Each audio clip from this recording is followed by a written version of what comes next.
Assalamualaikum warahmatullahi wabarakatuh. Semoga kalian yang sedang meluangkan waktu di sini selalu diberi kesehatan, pikiran yang tenang, dan rezeki yang cukup hari ini. Terima kasih sudah kembali singgah di channel ini, tempat kita berbagi cerita tentang kehidupan, tentang pilihan, dan tentang hal-hal yang kadang tak kita pahami sepenuhnya. Sebelum ceritanya dimulai, seperti biasa, silahkan tekan tombol like jika kalian menikmati kisah-kisah di channel ini. Jangan ragu tuliskan pendapat atau pengalaman kalian di kolom komentar, karena setiap cerita seringkali terasa lebih hidup saat dibagikan bersama.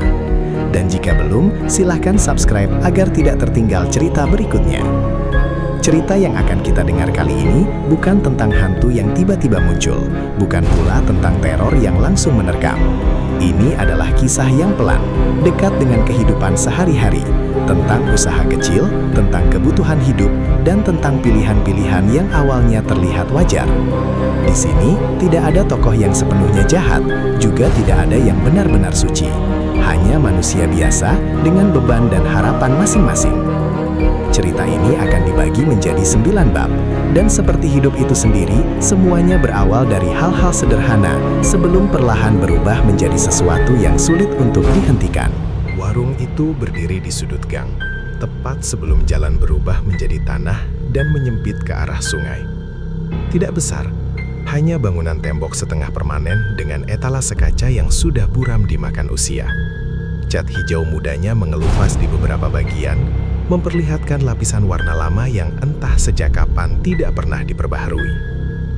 Setiap pagi, Bu Ranti membuka warung itu sebelum matahari benar-benar naik. Kebiasaan yang sudah ia lakukan bertahun-tahun, sejak almarhum suaminya masih ada. Ia selalu memulai hari dengan menyapu halaman kecil di depan warung, meski daun yang jatuh tidak seberapa. Katanya, supaya rezeki tidak malu mampir. Dari dalam rumah, suara radio tua mengalun pelan. Lagu dangdut lama, suaranya serak, seperti ikut menua bersama pemiliknya. Di sela-sela lagu, penyiar menyelipkan iklan pupuk dan obat nyamuk. Bu Ranti jarang benar-benar mendengarkan. Radio itu lebih seperti teman, pengusir sepi. Warungnya menjual kebutuhan sehari-hari, beras eceran, minyak goreng dalam botol bekas, mie instan, gula, kopi sachet, dan rokok yang disusun rapi di rak kayu. Di buku kecil bercover biru, ia mencatat utang warga. Tidak banyak, hanya nama dan jumlah, tanpa bunga, tanpa tanggal pasti. Di kampung itu, saling percaya masih dianggap cukup. Pagi itu, seperti biasa, beberapa ibu mampir setelah mengantar anak sekolah. Mereka membeli sabun atau sekedar menukar uang receh. Obrolan ringan mengalir tentang harga cabai, cuaca yang tak menentu, dan gosip kecil yang tak pernah benar-benar penting. "Bu, utang dulu ya, besok dibayar," kata seorang ibu sambil tersenyum sungkan. Bu Ranti mengangguk. Ia sudah hafal nada suara itu. Nada orang yang sebenarnya lelah tapi berusaha tetap ramah. Ia membuka buku biru, menulis satu baris baru, lalu menutupnya kembali dengan hati-hati.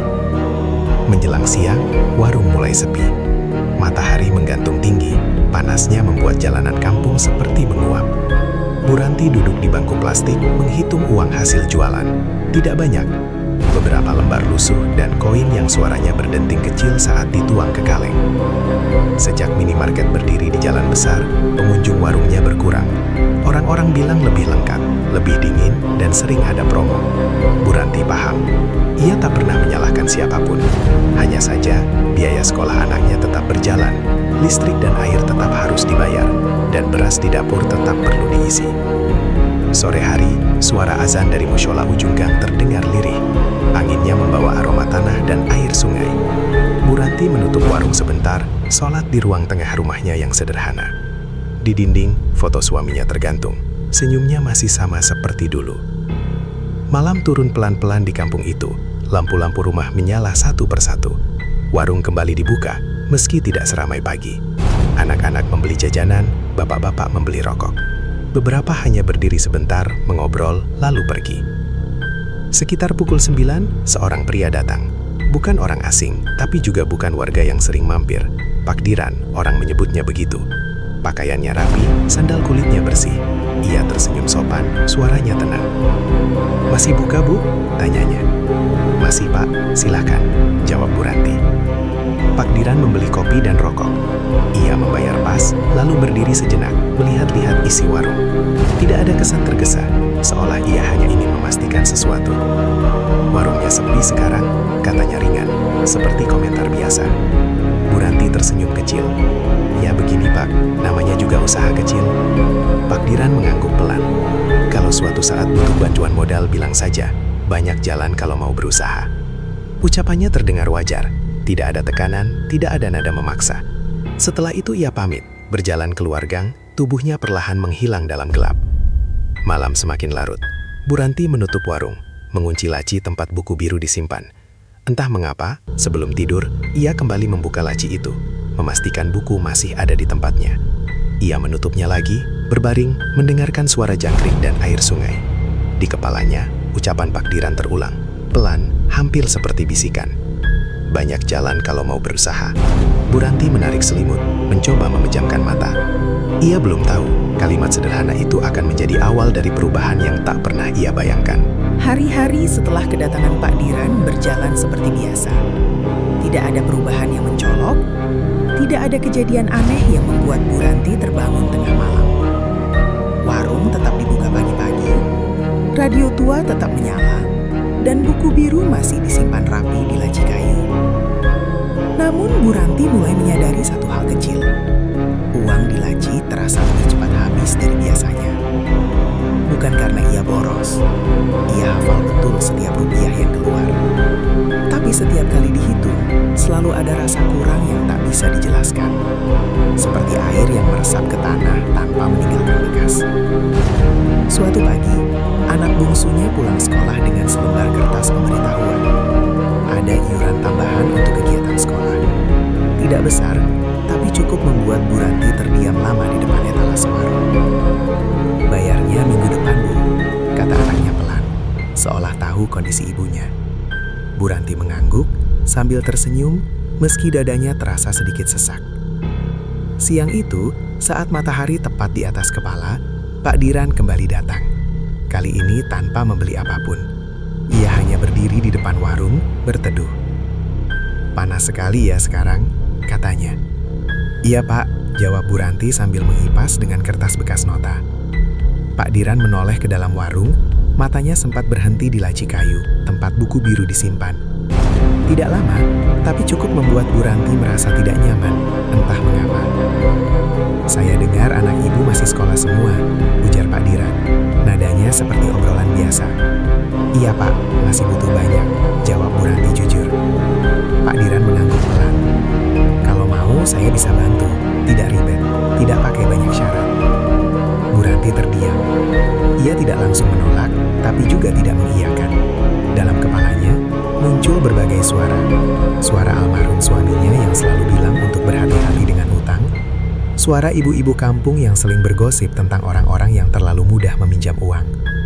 "Saya pikir-pikir dulu, Pak," katanya akhirnya. Pak Diran tersenyum tipis. "Tidak apa-apa, saya tidak memaksa. Rezeki memang harus dipikirkan baik-baik." Ia pamit, berjalan pergi seperti sebelumnya, tanpa menoleh kembali. Sejak hari itu, beberapa warga mulai lebih sering berutang di warung. Jumlahnya sedikit-sedikit, tapi hampir setiap hari ada saja yang mencatat nama. Bu Ranti sempat heran, karena biasanya orang-orang menahan diri jika sudah terlalu sering berutang. "Aduh Bu, sebentar lagi gajian," kata seorang bapak sambil tertawa kecil. Bu Ranti menulis di buku biru, tangannya sedikit ragu. Ia mulai merasa buku itu semakin tebal, meski ia yakin tidak pernah mengganti sampulnya.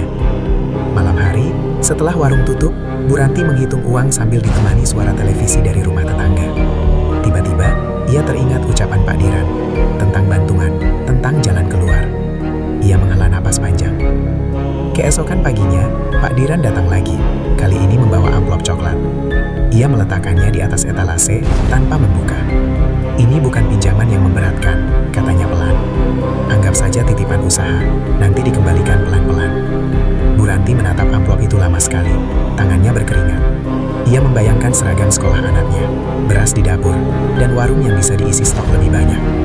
Bunganya kecil, tambah Pak Diran, hampir tidak terasa. Kalimat itu terdengar menenangkan, terlalu menenangkan. Akhirnya, Bu Ranti mengangguk, tidak penuh keyakinan, tapi juga tidak sepenuhnya ragu. Ia menerima amplop itu, menyimpannya di laci, tepat di samping buku biru. Hari-hari berikutnya, warung Bu Ranti mendadak lebih ramai. Ada saja yang mampir, bahkan dari gang sebelah. Stok barang cepat habis, dan ia mulai berani membeli dalam jumlah lebih banyak. Uang berputar lebih cepat, terasa hidup. Namun ada hal kecil yang mengganggu. Beberapa pelanggan yang sering berutang terlihat semakin murung. Ada yang mengeluh susah tidur, ada yang bilang sering lupa hari. Bu Ranti mengira itu hanya kelelahan. Suatu malam, saat menutup warung, ia mendengar suara gesekan dari dalam laci.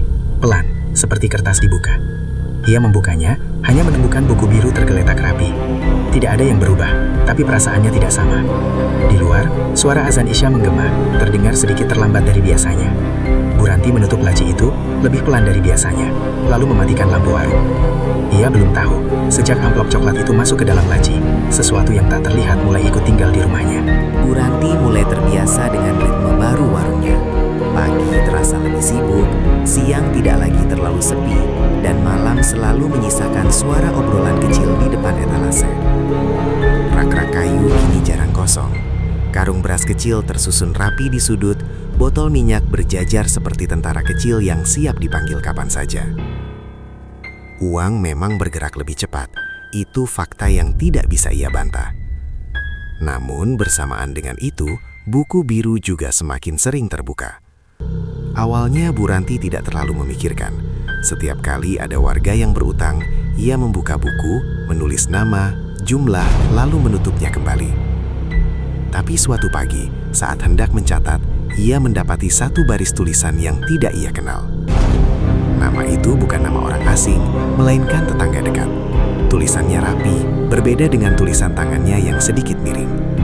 Bu Ranti yakin betul ia belum pernah mencatat utang orang itu. Ia mengucek mantra, membaca ulang. Jumlahnya kecil, mungkin ia lupa, pikirnya. Usia dan lelah sering membuat ingatan meleset. Ia menutup buku, berusaha tidak memikirkannya lagi. Hari itu orang-orang kembali datang. Ada yang membeli, ada yang hanya duduk sebentar. Di sela-sela kesibukan, Bu Ranti mendengar bisik-bisik yang makin sering muncul di kampung. Katanya, warung Bu Ranti sekarang berbeda. Bukan soal harga, bukan juga soal barang, hanya perasaan. Ada yang bilang kalau berdiri terlalu lama di depan warung itu, kepala jadi berat. Ada pula yang merasa enggan menatap ke arah laci kayu di balik etalase. Bu Ranti menanggapinya dengan senyum tipis. Ia tidak ingin menambah cerita. Suatu sore, seorang ibu yang sering berutang datang dengan wajah pucat. Tangannya gemetar saat menyerahkan uang. "Bu, ini buat nyicil," katanya pelan. Bu Ranti menerima uang itu, lalu membuka buku biru. Saat ia mencari nama si ibu, jantungnya berdegup lebih cepat. Nama itu sudah dicoret, tapi bukan oleh tangannya. Di sampingnya tertulis angka lain, lebih besar. "Bu, ini kok jadi segini?" tanya si ibu. Suaranya hampir seperti bisikan. Bu Ranti terdiam. Ia tidak tahu harus menjawab apa. Ia merasa seperti sedang membaca catatan orang lain, padahal buku itu selalu berada di dekatnya. "Mungkin salah hitung," katanya akhirnya. "Nanti saya cek lagi." Ibu itu mengangguk, tapi matanya menyimpan ketakutan yang sulit dijelaskan. Ia pergi tanpa banyak bicara. Malam itu Bu Ranti tidak bisa tidur. Angin dari sungai membawa bau lembab yang menusuk. Ia bangun, berjalan ke warung yang gelap dan membuka laci kayu.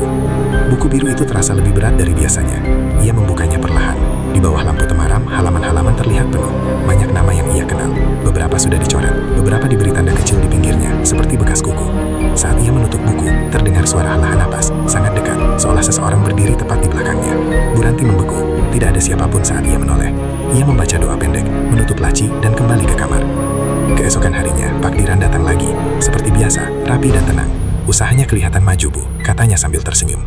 Bu Ranti ingin bertanya tentang buku itu, tentang angka yang berubah, tentang perasaan diawasi, tapi kata-kata itu terasa berat di lidah. "Alhamdulillah," jawabnya singkat. Pak Diran mengangguk. "Kalau uang berputar lancar, jangan ditahan, biarkan saja mengalir." Kalimat itu membuat Bu Ranti merinding. Ia tidak tahu kenapa. Hari demi hari berlalu, beberapa warga yang namanya tercatat di buku biru mulai jarang terlihat. Ada yang katanya pindah, ada yang sakit lama, ada yang sekedar mengurung diri di rumah. Buku itu semakin penuh, warung semakin ramai, dan setiap malam sebelum tidur, Bu Ranti selalu merasa ada mata yang menghitung, satu persatu nama-nama yang tak pernah benar-benar ia tulis. Ia mulai menyadari sesuatu sedang bekerja di luar kehendaknya. Namun seperti kebanyakan manusia yang terjebak di tengah jalan, ia belum berani berhenti. Belum sekarang. Perubahan di kampung itu tidak datang seperti badai. Ia hadir pelan, seperti embun yang turun setiap malam. Tidak terlihat, tapi meninggalkan basah yang sulit dihindari. Bu Ranti mulai menyadari satu hal. Hampir tidak ada lagi warga yang datang ke warungnya dengan uang penuh. Selalu ada kalimat yang sama, diucapkan dengan nada berbeda. Dicicil dulu ya Bu, nanti saya tambahi besok. Ini dulu yang ada. Awalnya ia tidak keberatan. Bukankah sejak dulu warungnya memang berdiri di atas rasa saling percaya? Namun sekarang, rasa itu terasa berbeda, lebih berat. Seperti ada sesuatu yang menekan setiap kali ia membuka buku biru. Suatu pagi, Pak Rahmat, buruh bangunan yang rumahnya tak jauh dari sungai, datang dengan wajah kusut. Ia membeli beras, gula, dan minyak. Jumlahnya lebih banyak dari biasanya. "Utang dulu Bu," katanya tanpa menatap mata Bu Ranti. Bu Ranti membuka buku. Saat ia menulis nama Pak Rahmat, jarinya berhenti. Nama itu sudah ada, bahkan tercatat 3 kali, dengan angka yang membuat dadanya sesak. "Pak, ini kok utangnya sudah segini?" tanyanya hati-hati. Pak Rahmat mengernyit. "Masa? Saya baru 2 kali Bu." Mereka saling diam, tidak ada yang meninggikan suara, tapi udara di dalam warung terasa berat, seperti mendadak sempit. "Sudahlah Bu, nanti saya usahakan," kata Pak Rahmat akhirnya. Suaranya terdengar kalah sebelum benar-benar berjuang. Ia pergi dengan langkah cepat. Bu Ranti menatap punggungnya lama sekali.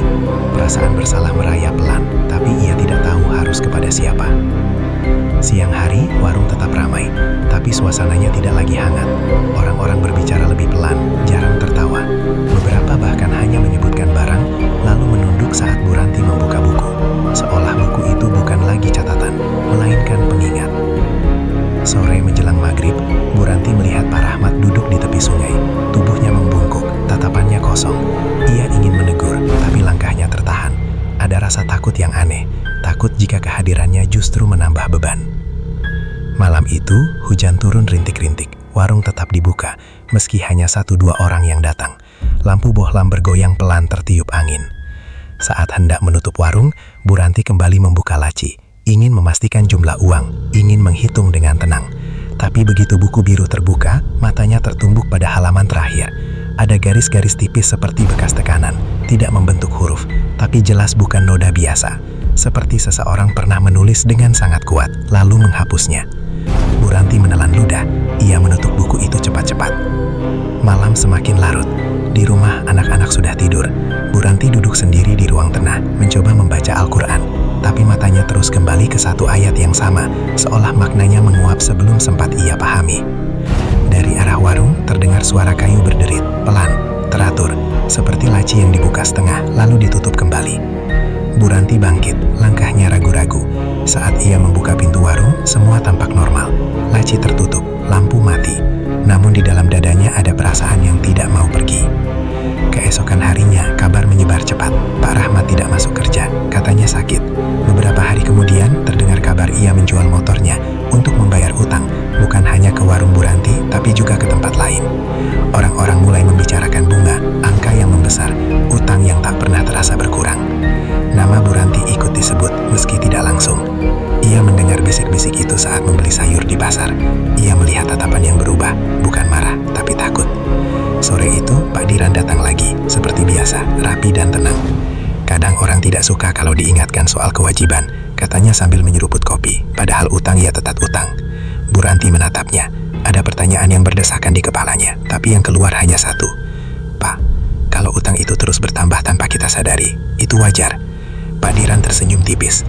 "Uang punya caranya sendiri untuk berkembang Bu, tinggal kita kuat atau tidak mengikutinya."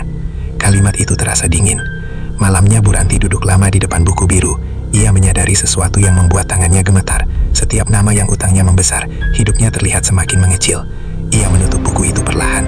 Untuk pertama kalinya sejak menerima amplop coklat, Bu Ranti bertanya dalam hati, bukan tentang uang, tapi tentang harga yang sedang dibayar oleh orang-orang di sekitarnya. Dan apakah ia masih bisa menghentikannya? Bu Ranti mulai menghitung hari, bukan lagi uang. Setiap pagi ia bangun dengan perasaan yang sama. Dada terasa penuh, seperti ada beban yang tertinggal sejak malam. Warung tetap dibuka, radio tetap dinyalakan. Tapi semuanya terasa dilakukan oleh tubuh yang bergerak sendiri, tanpa benar-benar melibatkan hati. Ia mulai jarang tersenyum. Beberapa warga yang dulu sering mampir kini memilih berbelanja di tempat lain. Ada yang pura-pura sibuk saat berpapasan, ada pula yang hanya menunduk singkat. Bu Ranti tidak marah. Ia mengerti. Ada jarak yang tumbuh tanpa perlu kata-kata. Buku biru semakin sering terbuka dengan sendirinya. Suatu siang, Bu Ranti mendapati halaman yang penuh coretan kecil. Tanda bunga yang bertambah, angka-angka yang tidak pernah ia tulis. Ia mencoba mengingat kapan terakhir ia mencatat dengan sadar. Semuanya terasa kabur, seperti mimpi yang terlalu sering diulang. Ia menutup buku itu dengan tangan gemetar. Hari itu, seorang pemuda datang ke warung. Wajahnya pucat, matanya cekung. Bu Ranti mengenalnya, keponakan Pak Rahmat. "Bu, om saya titip pesan," katanya pelan. Katanya, "Jangan ditagih dulu." Bu Ranti terdiam. "Om, kamu bagaimana sekarang?" Pemuda itu menggeleng. Sudah jarang keluar kamar. Katanya kalau dengar suara air, kepalanya pusing. Bu Ranti menunduk. Kata-kata itu menancap lebih dalam dari tuduhan apapun. Malam hari, hujan turun lebih deras dari biasanya. Sungai di ujung gang meluap sedikit, membawa ranting dan sampah. Suaranya terdengar jelas dari dalam rumah, seperti sesuatu yang terus menghitung waktu. Bu Ranti terbangun tengah malam. Dari arah warung terdengar suara gesekan. Kali ini lebih lama. Ia berdiri di ambang pintu kamar, ragu antara mendekat atau kembali tidur. Akhirnya ia melangkah. Lampu warung ia nyalakan. Cahaya kuning menerangi etalase dan laci kayu. Semuanya tampak biasa, sampai ia melihat buku biru itu tergeletak di atas meja, terbuka di halaman tengah. Bu Ranti yakin ia tidak meninggalkannya di sana. Ia mendekat perlahan. Di halaman itu, ada satu nama yang membuat lututnya lemas. Namanya sendiri. Tercatat rapi, dengan angka yang jauh lebih besar dari semua utang warga. Bu Ranti menutup mulutnya agar tidak berteriak. Ia menutup buku itu cepat-cepat, lalu memasukkannya kembali ke laci, menguncinya. Napasnya pendek-pendek, seperti baru saja berlari jauh. Keesokan paginya, Pak Diran datang lebih awal dari biasanya. Ia duduk di bangku plastik, menunggu tanpa memesan apapun. "Ibu kelihatan lelah," katanya. Bu Ranti memberanikan diri. "Pak, saya mau berhenti." Pak Diran menatapnya, lama, tidak terkejut, tidak marah. "Berhenti itu tidak sesederhana memulai," jawabnya tenang. "Apalagi kalau uang sudah bekerja." "Ini bukan soal uang lagi," suara Bu Ranti bergetar. "Orang-orang jadi susah. Saya juga jadi takut." Pak Diran tersenyum tipis. "Takut itu tanda kita masih hidup, Bu. Tapi utang tidak mengenal rasa takut." Ia berdiri, menepuk etalase pelan. "Bunga akan tetap tumbuh, tinggal siapa yang merawat." Setelah ia pergi, Bu Ranti duduk lama. Kata-kata itu terus terngiang. Ia merasa seperti sedang berdiri di ladang yang ditanami sesuatu tanpa pernah ia pilih. Tapi kini ia diminta bertanggung jawab atas hasilnya. Hari demi hari berikutnya, kabar buruk datang berurutan. Ada warga yang menjual perhiasan, ada yang menarik anaknya dari sekolah, ada yang jatuh sakit tanpa sebab jelas. Dan setiap kali, Bu Ranti melihat angka di buku biru bertambah. Ia mencoba berbuat baik, mengurangi tagihan, menghapus beberapa nama. Tapi keesokan harinya, catatan itu kembali, lebih rapi, lebih tebal. Seperti ada tangan lain yang memastikan semuanya tetap seimbang. Malam itu, Bu Ranti duduk di musola setelah sholat Isya. Ia menangis pelan, menunduk lama. Untuk pertama kalinya, ia tidak meminta uang. Ia hanya meminta satu hal, jalan keluar. Namun di dalam hatinya, ia mulai mengerti satu kenyataan pahit. Pesugihan itu bukan hanya mengikat orang-orang yang berutang padanya. Ia juga telah menjadikan Bu Ranti bagian dari hitungan. Dan bunga itu tidak akan berhenti tumbuh tanpa sesuatu yang benar-benar dikorbankan. Sejak malam itu, Bu Ranti tidak lagi menghitung keuntungan. Ia menghitung orang. Pagi-pagi sekali, sebelum warung dibuka, ia duduk di bangku kecil sambil memandangi gang yang masih basah oleh sisa hujan semalam. Udara dingin, tapi telapak tangannya berkeringat. Dari kejauhan terdengar suara ayam berkokok, disusul azan subuh yang menggema pelan. Biasanya suara itu menenangkan, kini justru terasa seperti pengingat. Satu persatu, wajah-wajah terlintas di kepalanya. Pak Rahmat, ibu yang sering berutang sabun, pemuda yang jarang pulang ke rumah. Mereka semua punya satu kesamaan. Nama mereka ada di buku biru. Bu Ranti membuka warung dengan gerakan mekanis. Ia menyusun barang, menyalakan radio, lalu duduk menunggu. Tidak lama, seorang ibu datang membeli beras. Tangannya gemetar saat menyerahkan uang. "Bu, kalau saya telat lagi," kalimatnya menggantung. Bu Ranti menggeleng cepat. "Ambil saja, nanti kita bicarakan." Ibu itu menatapnya lama, lalu mengangguk pelan. Tapi saat pergi, ia tidak mengucapkan terima kasih.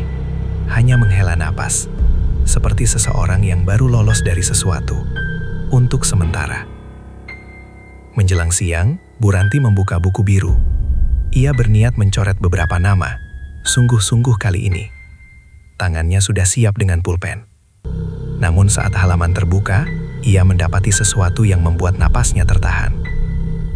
Di setiap nama, ada tanda kecil yang sama, garis melingkar, hampir tak terlihat, tapi konsisten, seperti cap. Ia membalik halaman demi halaman. Semua nama memiliki tanda itu, termasuk namanya sendiri. Bu Ranti menutup buku itu perlahan. Ia merasa seperti sedang membaca daftar yang tidak seharusnya ia lihat. Sore hari, kabar datang dari ujung gang. Pak Rahmat dilarikan ke puskesmas. Katanya kelelahan, tapi orang-orang berbisik tentang hal lain, tentang mimpi buruk, tentang suara air yang tak berhenti terdengar di telinganya. Bu Ranti ingin menjenguk, tapi kakinya terasa berat. Ia takut melihat apa yang sebenarnya sudah ia ketahui. Malam itu, Pak Diran datang lagi. Kali ini lebih lama. Ia duduk tanpa bicara, memandangi laci kayu. "Bu Ranti," katanya akhirnya, "apakah ibu tahu kenapa buku itu tidak pernah salah?" Bu Ranti menatapnya. "Salah tentang apa?" "Hitungan," jawab Pak Diran singkat. "Ia tidak mencatat uang, ia mencatat keseimbangan." Bu Ranti menggeleng. "Saya tidak mau lagi." Pak Diran tersenyum kecil. Tidak ada yang mau sampai semuanya berjalan. Ia berdiri, mendekat ke etalase. "Ibu sudah mengambil bagian. Sekarang giliran menjaga." "Menjaga apa?" Suara Bu Ranti nyaris pecah. Pak Diran tidak langsung menjawab. "Agar aliran tidak putus, agar yang sudah terikat tidak jatuh sekaligus." Setelah ia pergi, warung terasa lebih sempit. Bu Ranti menutup lebih awal, lalu duduk di rumah dalam gelap. Anak-anak sudah tidur. Hanya suara sungai yang terdengar, lebih deras dari biasanya. Ia membuka laci, mengeluarkan buku biru. Tangannya gemetar, tapi matanya mantap. Ia membuka halaman terakhir. Di sana untuk pertama kalinya, ia membaca kalimat pendek yang tidak pernah ia tulis. "Jika hitungan berhenti, pengganti harus ditentukan." Bu Ranti menutup buku itu. Air matanya jatuh tanpa suara. Keesokan harinya, ia pergi ke musola lebih lama dari biasanya. Ia duduk setelah sholat, tidak langsung pulang. Ia memandangi sajadah, merasakan dinginnya lantai. Ia mulai memahami sesuatu yang selama ini ia tolak. Pesugihan itu bukan soal makhluk, bukan soal ritual. Ia adalah sistem, seperti rentenir yang tak pernah muncul marah, tapi selalu menagih tepat waktu. Dan sekarang, sistem itu sedang menunggu. Menunggu siapa yang akan membayar ketika orang-orang tak lagi sanggup. Saat Bu Ranti pulang, ia melihat warungnya dari kejauhan. Lampunya mati, tapi ia yakin di dalam laci kayu itu, buku biru sedang terbuka. Dan hitungan terus berjalan. Sejak membaca kalimat di halaman terakhir buku biru, Bu Ranti mulai takut pada pagi. Dulu pagi adalah tanda awal. Sekarang pagi terasa seperti pengingat bahwa hitungan belum selesai. Setiap bangun tidur, hal pertama yang ia lakukan bukan lagi menyiapkan warung, melainkan memastikan anak-anaknya masih terlelap dengan napas yang teratur. Ia lama di depan pintu kamar mereka, hanya untuk memastikan semuanya baik-baik saja. Warung tetap dibuka, tapi jamnya dipersingkat. Bu Ranti tidak lagi duduk lama di bangku plastik. Ia lebih sering berdiri, seolah siap menutup kapan saja. Warga yang datang semakin sedikit. Yang datang pun cepat-cepat pergi, seperti takut terlalu lama berada di sana. Suatu siang, anak sulungnya pulang lebih awal dari sekolah.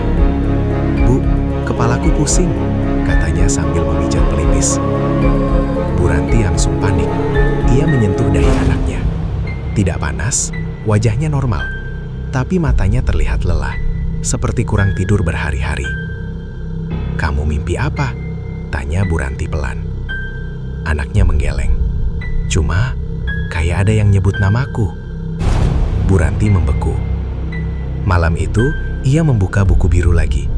Tangannya gemetar saat membalik halaman. Ia mencari satu nama anaknya. Tidak ada. Tapi di halaman terakhir, di bawah namanya sendiri, ada ruang kosong. Terlalu rapi untuk dibiarkan kosong. Bu Ranti menutup buku itu keras-keras. Keesokan harinya, ia mendatangi rumah Pak Rahmat. Rumah itu sunyi. Istrinya menyambut dengan wajah letih. "Dia sering ngomong sendiri sekarang," kata perempuan itu lirih, seperti sedang menghitung. Bu Ranti pulang dengan langkah gontai. Setiap rumah yang ia lewati terasa asing. Ia menyadari sesuatu yang selama ini ia hindari. Orang-orang yang tercatat di buku biru adalah orang-orang yang dekat dengannya. Tetangga, pelanggan setia, orang yang percaya padanya. Dan kini, lingkaran itu menyempit. Malam menjelang. Angin dari sungai berhembus lebih dingin. Bu Ranti duduk sendirian di warung yang sudah tutup. Lampu sengaja ia nyalakan redup. Laci kayu ada di depannya. "Apa maumu?" bisiknya, entah kepada siapa. Tidak ada jawaban. Tapi buku biru terbuka sendiri. Halamannya berhenti di tengah. Pada satu nama yang belum pernah ia perhatikan. Adik iparnya. Bu Ranti teringat wajah perempuan itu. Janda juga. Sering datang meminjam kecil-kecilan. Selalu tersenyum, selalu minta maaf. "Tidak," gumam Bu Ranti. Ia menutup buku, menguncinya, lalu memeluk dadanya sendiri. Keesokan paginya, adik iparnya datang ke warung. Wajahnya pucat. "Mbak, aku mau bayar sedikit," katanya sambil menyerahkan uang. Bu Ranti menolak. "Tidak usah dulu." Perempuan itu terlihat lega, tapi juga bingung. "Aku mimpi aneh semalam. Mimpinya di warung ini. Mbak cuma duduk, tapi aku tidak bisa keluar." Bu Ranti tidak menjawab. Hari itu, Bu Ranti mengambil keputusan kecil. Ia mengembalikan sebagian uang Pakdiran yang masih ia simpan. Ia meletakkannya di atas etalase saat Pakdiran datang sore hari. "Saya tidak mau lagi," katanya tegas. Pakdiran menatap uang itu, lalu Bu Ranti. "Ibu pikir ini soal modal? Ini soal keluarga saya." Pakdiran menghela napas. "Kalau aliran ditutup, yang terdekat akan menanggung. Kami akan bertahan," jawab Bu Ranti, meski suaranya bergetar. Pakdiran tersenyum tipis. Semua orang bilang begitu. Malam itu, anak bungsunya demam. Tidak tinggi, tapi tidak turun. Bu Ranti duduk di samping ranjang, memegang tangan kecil itu, membaca doa berulang-ulang. Di ruang tengah, dari dalam laci, terdengar suara halus, seperti kertas dihitung satu persatu. Bu Ranti menutup telinganya. Air matanya jatuh. Ia akhirnya mengerti. Pesugihan itu bukan meminta nyawa secara kasar. Ia menagih dari yang paling dekat, paling dicintai, karena di sanalah manusia paling lemah. Dan kini, buku biru sedang menunggu keputusan terakhir. Demam anak bungsu Bu Ranti tidak turun sampai pagi.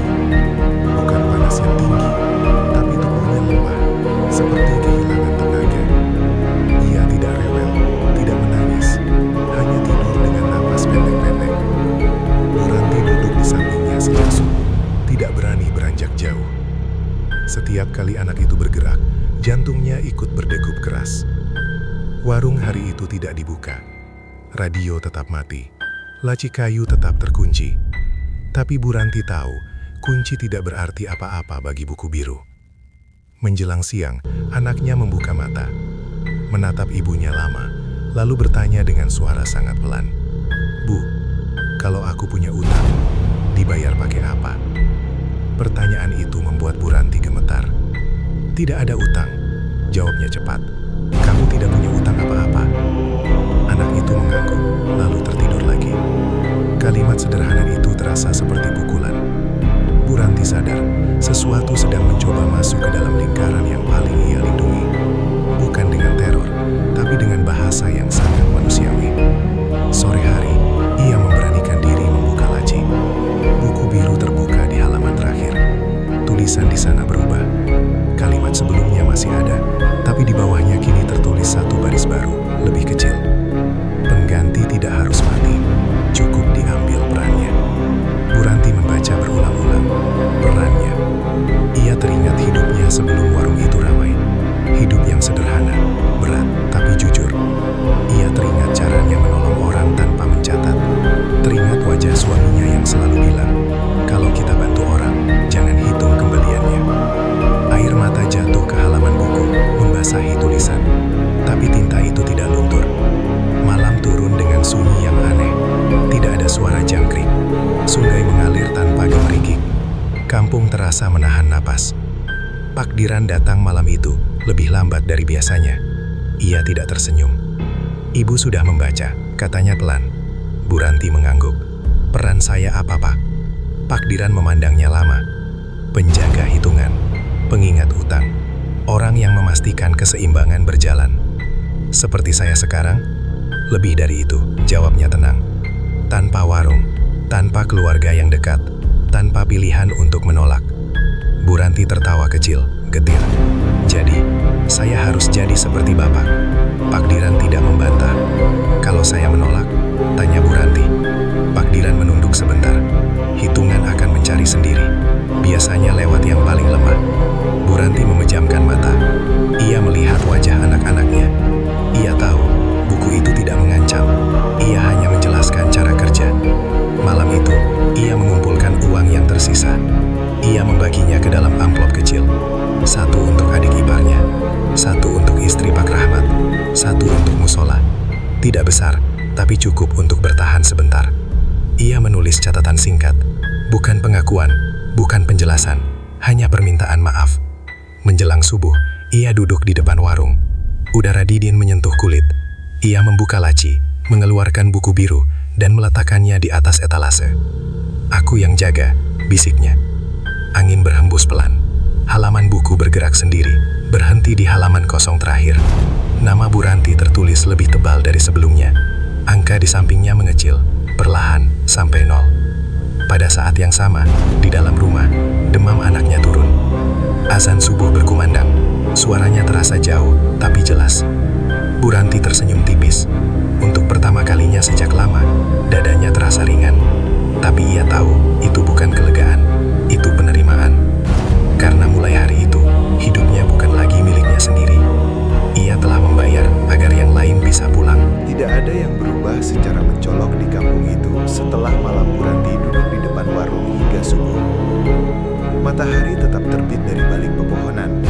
Azan tetap berkumandang dari musola kecil. Anak-anak tetap berangkat sekolah dengan langkah tergesa.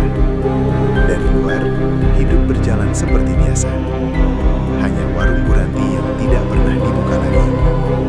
Pintu kayunya tertutup rapat. Etalase dibiarkan kosong. Radio tua tak lagi menyala. Orang-orang awalnya mengira Bu Ranti sakit, lalu mengira ia mudik, lalu akhirnya berhenti bertanya. Di kampung, ada hal-hal yang lebih baik dibiarkan tanpa jawaban. Bu Ranti masih tinggal di rumah itu, tapi ia jarang terlihat. Jikapun keluar, hanya untuk ke musola atau membeli kebutuhan seperlunya. Ia tidak lagi duduk di depan rumah, tidak lagi menyapa panjang.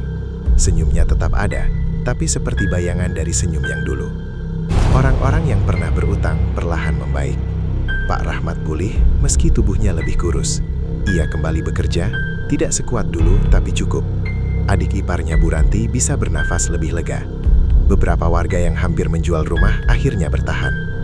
Utang mereka tidak hilang begitu saja, tapi tidak lagi bertambah.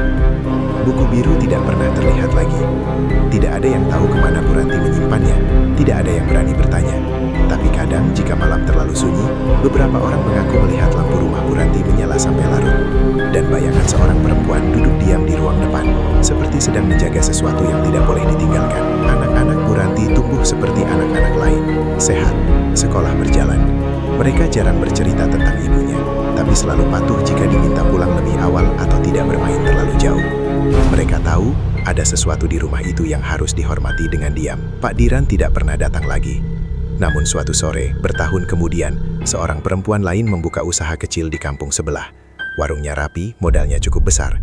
Ia ramah, tidak banyak bicara, dan tidak pernah menagih dengan suara keras. Orang-orang bilang dia baik. Bu Ranti mendengar kabar itu dari jauh. Ia hanya mengangguk pelan. Malam itu ia membuka pintu laci kayu di rumahnya. Di dalamnya, buku biru masih ada. Halamannya tebal, penuh nama yang sudah dicoret. Tidak ada angka yang bergerak, tidak ada tulisan baru. Ia membuka halaman terakhir. Tidak ada kalimat, tidak ada perintah. Hanya satu baris kecil, hampir seperti catatan kaki. Hitungan dijaga oleh yang memilih bertahan. Bu Ranti menutup buku itu perlahan. Ia tidak takut lagi, ia juga tidak merasa menang. Ia hanya mengerti. Pesugihan bukan soal memanggil sesuatu dari gelap. Ia adalah keputusan untuk mengambil jalan pintas, lalu menerima bahwa jalan itu akan meminta seseorang berdiri di tengah, menjadi pengingat, menjadi beban, menjadi penyeimbang. Bu Ranti memilih agar beban itu berhenti berpindah. Dan seperti semua pilihan hidup, tidak ada tepuk tangan di akhirnya. Tidak ada pahala yang langsung terasa. Hanya sunyi dan tanggung jawab yang harus dijalani sampai waktu memutuskan sendiri. Di kampung itu, orang-orang kembali berhutang dengan hati-hati. Sebagian belajar menolak, sebagian belajar cukup. Dan jika suatu malam kalian melewati gang dekat sungai, lalu melihat satu rumah dengan lampu yang tetap menyala meski warungnya telah lama tutup, ingatlah satu hal. Tidak semua utang dibayar dengan uang, dan tidak semua pesugihan berakhir dengan kematian. Sebagian berakhir dengan seseorang yang memilih kehilangan hidupnya sendiri, agar yang lain bisa terus berjalan.